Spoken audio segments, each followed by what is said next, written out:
Right, yes guys, welcome back to another video, and today we're going to be going over the trade recap from Tuesday, something of July. I can't even remember. See, the trim is a lot different. I thought I'd get it done. I personally think it looks a lot smarter. The crazy hair made me look like a freaking, I don't even know. I just didn't really like it in the end. I was getting hella long. But anyway, on to more important things. So we took 2 losses on this Tuesday. It could have been totally avoided. Well, no, not totally avoided. The first trade was definitely valid to take. The second trade was questionable. However, there were different scenarios that could have gone about it, and I'm going to show you how. So let's get straight into it. See, on the 15-minute time frame, we're obviously marking out all of our levels.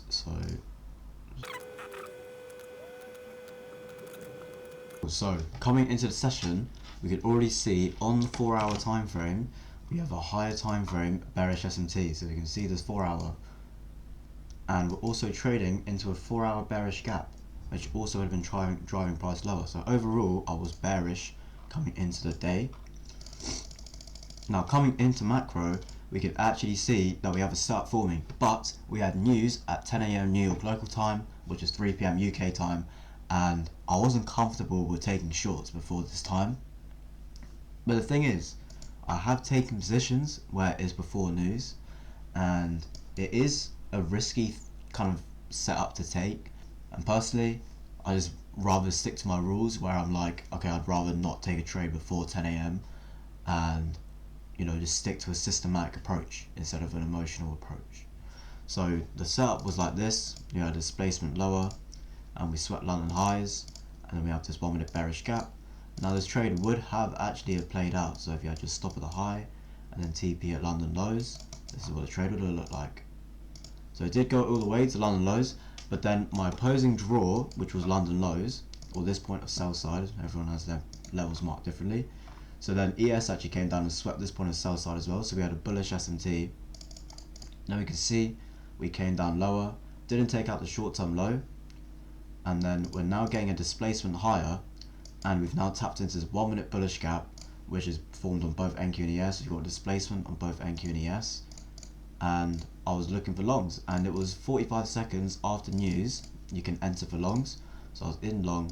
I did have my stop loss first at this low, and then I was targeting this point of buy side, which is all-time highs. I did have my stop loss at this low, but then I actually extended it to this candle low, as I didn't want it to sweep this low and go higher. But then again, I always put my stop loss at the first short term low, so this didn't really make any sense.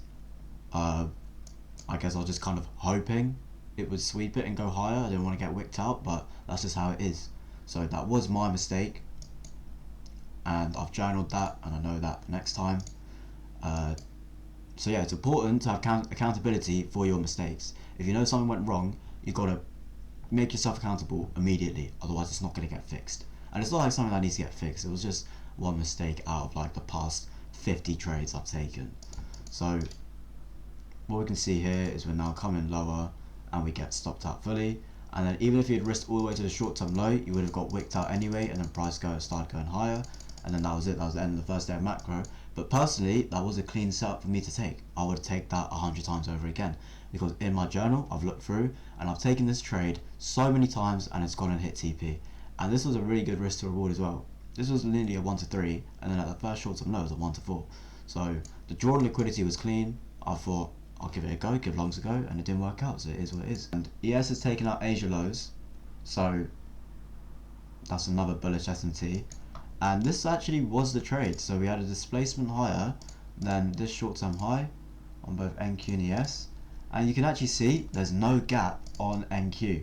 But when I was trading on MNQ, which is on my top step X, there was a gap, so I entered off that. However, on ES there was no gap on ES, and even on micro ES there was no gap. So again, another lack of, you know, awareness that I really should have seen. But usually that never happens. This is a complete one-off, and we didn't even lose that much anyway. It was like 16 handles, so not the worst. But then after that, I reevaluated, and I was like, okay, my concentration is clearly not being the best today. I've taken 2 trades, I've lost them both. What's the point of trading for the rest of the day? Just reserve capital and wait for a cleaner day.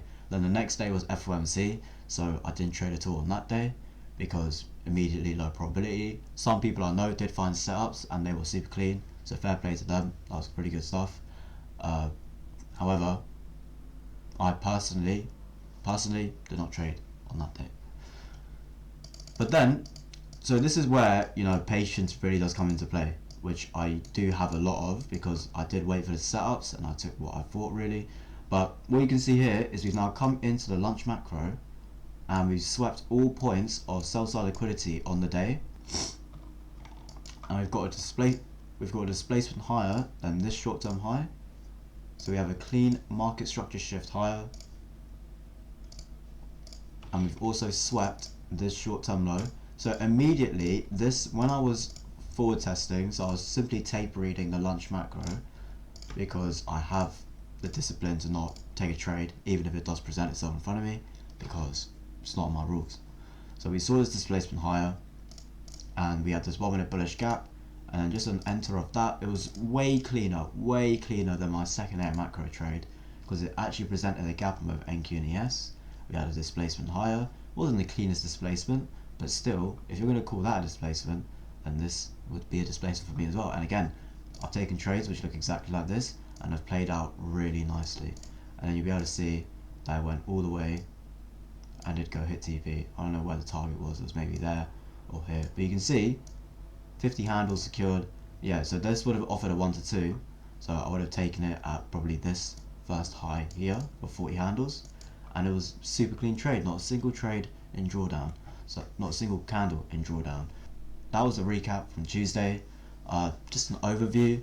You know, just because you make a mistake or you don't take like a very high level quality setup does not mean that you should be bummed out for the rest of the day, or you know, that you should be disappointed, because price moves differently every single day. It's not going to go in your favor every single time, and some things are going to work out for others and some are not going to work out for others.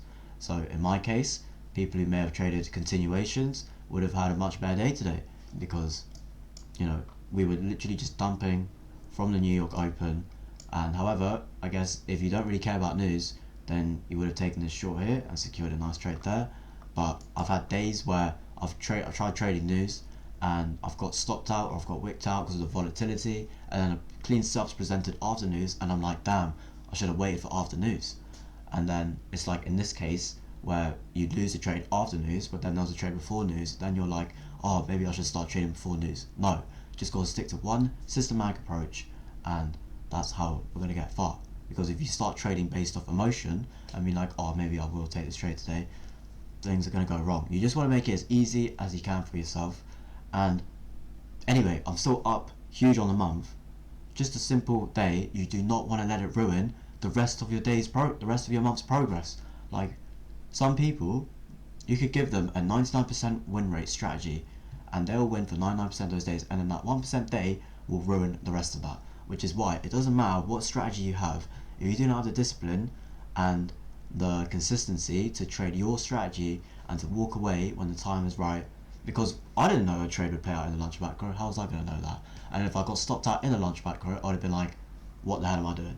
So I'm just showing you guys the different scenarios of how you could really go about it before, you know, you guys start being like, oh, you should have taken that setup, etc, etc. But yeah, I hope you guys have enjoyed this recap. I'm really just keeping it real with you guys, transparency, and that's exactly what I do inside the VIP server. So link in the bio for the free Telegram if you guys want to see what we get up to inside the VIP server.